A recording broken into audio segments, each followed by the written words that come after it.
బాపట్ల జిల్లా కొత్తదెల్లపాలెంలో ఇటీవల దాడికి గురైన గొర్రెల కాపరులను బీసీవై పార్టీ అధినేత బోడి రామచంద్ర యాదవ్ పరామర్శించారు. 15 రోజుల క్రితం ఇదిముడి గ్రామంలో పొలంలో మేకలు మేపుతున్నారనే కారణంతో కులం పేరుతో దాడి చేయడంపై మండిపడ్డారు. వ్యవహారంపై పోలీసులు చర్యలు తీసుకోవడంపై ఆగ్రహం వ్యక్తం చేశారు.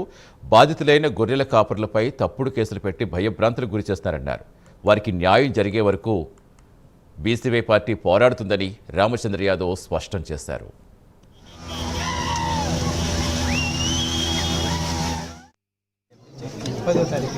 ఆ రోజు తెల్లారి మనకేమో కంప్లైంట్ చేద్దామని మన నుంచి గొడవలు మొత్తం ఇబ్బంది పడితే ఇక బొళ్ళు వేసుకొని తిరుగుతున్నారు మనల్ని పెట్టి కూడా.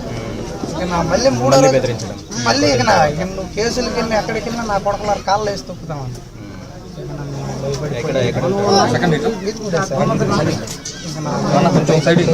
10వ తారీఖు బాబాయ్ ఏం లేదు సార్, అసలు మా మీద ఇంకా కౌంటర్ కేసు పెట్టించాడు సార్ శేషగిరి వచ్చి. ఆ 10వ తారీఖు మేము వెళ్ళి కంప్లైంట్ ఇచ్చాం సార్. కౌంటర్ కేసు పెట్టారు. మేము కొట్టామంట వాళ్ళని 24 గంటల దాకా ఏం చెప్పలేరంట. ఏమైందో చెప్పలేము మనిషికి, మీరు పడేసి కొట్టారని మా మీద కౌంటర్ కేసు పెట్టారు సార్. ఇక అక్కడి నుంచి నేలాపాలెం ఒకటి మా గుంపులు నీళ్ళు తాగిట్లా వేసిన దొడ్లు బీకేశారు. మద్రాల చెరువు ఈదుగుల చెరువు నీళ్ళు. గత 15 రోజుల క్రితము బాపట్ల జిల్లా పర్చూరు నియోజకవర్గానికి చెందిన కొత్తగొల్లపాలెంకి సంబంధించిన 2 గొర్రెల కాపురుల పైన జరిగిన దాడి గురించి ఈ రాష్ట్రం మొత్తం చూశారు.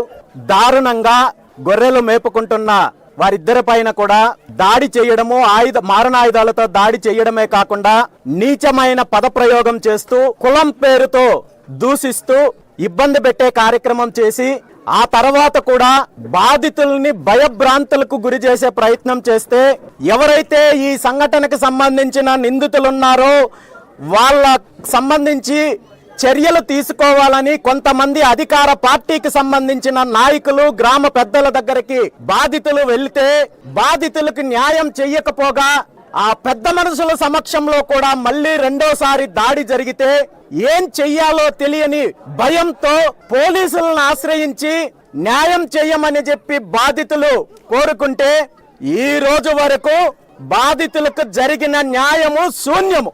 ఈ సంఘటన జరిగిన వెంటనే నాకు సమాచారం వచ్చినప్పటికీ కూడా ఎవరో వ్యక్తులు చేసే తప్పులకు, వ్యక్తులు చేసే నేరాలకు, దాడులకు పోలీసు వ్యవస్థనో లేదా ప్రభుత్వాన్నో తప్పు పట్టడమో నిందించడమో కరెక్ట్ కాదు. ఇలాంటి అవాంఛనీయ సంఘటనలు జరిగినప్పుడు ఖచ్చితంగా పోలీస్ డిపార్ట్మెంట్ కానీ ప్రభుత్వం కానీ చర్యలు తీసుకుంటుంది, బాధితులకి న్యాయం చేస్తుందని చెప్పి గత 15 రోజుల నుండి వేచి చూస్తుంటే నిజానికి ప్రభుత్వం పోలీసు వ్యవస్థ చేస్తున్నది ఏంటంటే నిందితుల పైన చర్యలు తీసుకోకుండా బాధితుల పైన మళ్ళీ తప్పుడు కేసులు పెట్టే నీచమైన కార్యక్రమాలు చేసే ప్రయత్నం చేస్తున్నారు.